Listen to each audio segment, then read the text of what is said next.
Welcome to the Charity Leaders Exchange CEO interview. I'm Eddie Finch, partner in Buzzacott's charity team, and I'm here speaking with Karen Addington, CEO of JDRF UK.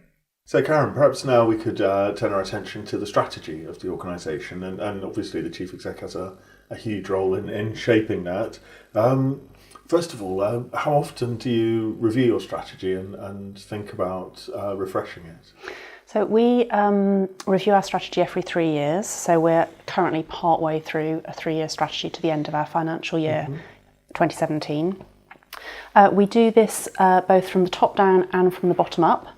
And our strategy is very much focused on outcomes. So we've taken an outcomes model to look at what we can actually deliver for our service users, for beneficiaries, for people living with type 1 diabetes. One of the things that we introduced a few years ago into our strategic planning process, which I would very much recommend, is something called open space planning. And it's a particular method of involving people in discussions in quite a loose, informal way.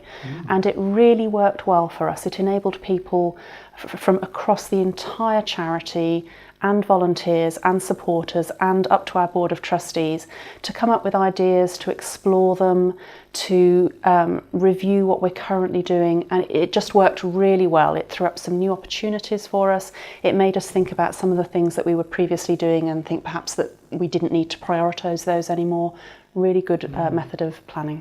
So it gave you maybe some useful insights that you wouldn't have come across in the more normal sort of top-down approach. I think what it did, it enabled everybody to have an equal voice. I think otherwise sometimes perhaps more junior staff can be a bit inhibited about inputting into the strategic planning process, but this it made it very equal and very easy to have a voice. So in terms of assessing how you're going against your strategy, the outcomes and the dashboard that includes those outcomes is just as front and centre as finances? That's an interesting question. I always look at the management accounts every month. Yeah. And you're right, so the management accounts are important and they will tell us how we're performing financially, what the balance sheet's looking like, how our reserves are doing. But to look at some of our other activities which are not so financially based, so for example, we do quite a lot of public affairs work. And the measures for that are different. It's how many politicians have we managed to have a meaningful conversation with that quarter. Yeah. So very different type of measures that wouldn't be in the management accounts. So both are important.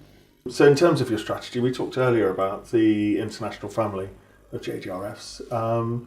Why do you think it's important for there to be a separate charity in the UK with its own strategy? I think it's essential because we're here to deliver the outcomes and the outputs of our research programme to people with type 1 here in the UK. So I don't care where they find the cure, it won't matter at all, but what is important is that wherever it's found, we can bring it here, we can make sure that our healthcare professionals are informed, that our politicians and the Department of Health are willing to deliver whatever this cure, whatever form it takes, to people living with type 1 diabetes. And I think that that's our responsibility here. We need to make sure that that happens. There are 400,000 people living with type 1 diabetes in this country, and we want to deliver the cure to those people.